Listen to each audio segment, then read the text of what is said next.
Pourquoi les syndicats sont-ils si puissants en France ? Merci d'avoir posé la question.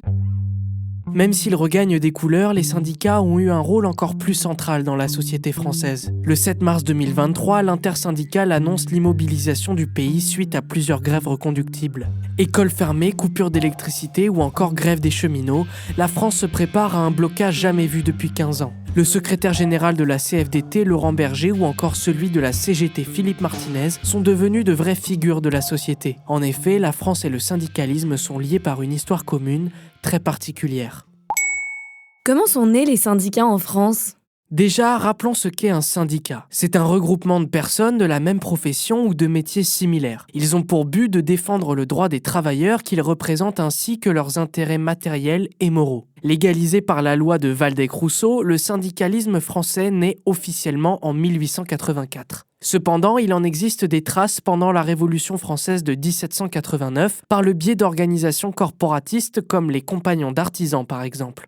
Les syndicats issus de la fonction publique étaient cependant interdits jusqu'à la libération du 8 mai 1945. Le droit d'adhérer à un syndicat est entré dans la Constitution de la 4e République en 1946, c'est-à-dire qu'il est pratiquement impossible de l'abroger. Et quels sont leurs rôles ?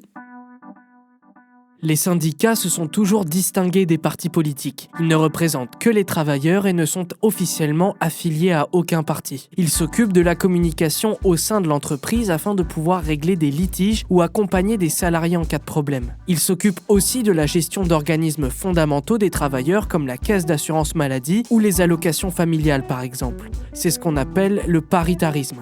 Ils assurent également le dialogue social. Par exemple, dans le cas de la réforme des retraites, ce sont eux qui échangent avec l'État pour faire valoir les droits des travailleurs, qu'ils soient patrons ou salariés. Le gouvernement peut également décider de consulter les syndicats dans le cadre de projets de réforme touchant au monde du travail. Ils ont donc un rôle majeur dans la prise de décision étatique. Cependant, aujourd'hui, ils n'ont pas l'impression d'être autant écoutés qu'à une certaine époque. C'est d'ailleurs ce qu'exprime l'économiste Aurélie Trouvé dans une tribune publiée dans le JDD le 3 mars 2023. Plus que sceptiques sur les mécanismes de la représentation politique, les Français constatent ainsi que leurs représentants syndicaux ne sont pas non plus écoutés. C'est quoi l'âge d'or des syndicats en France ?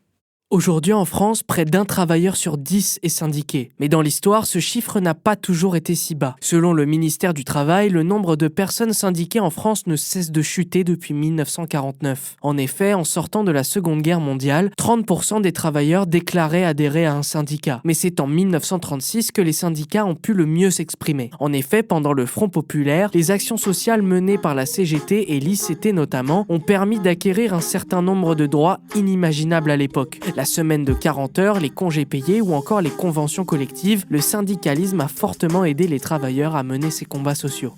Voilà pourquoi les syndicats sont si puissants en France. Maintenant, vous savez, un épisode écrit et réalisé par Samuel Lambroso. Ce podcast est disponible sur toutes les plateformes audio. Et si cet épisode vous a plu, n'hésitez pas à laisser des commentaires ou des étoiles sur vos applis de podcast préférés.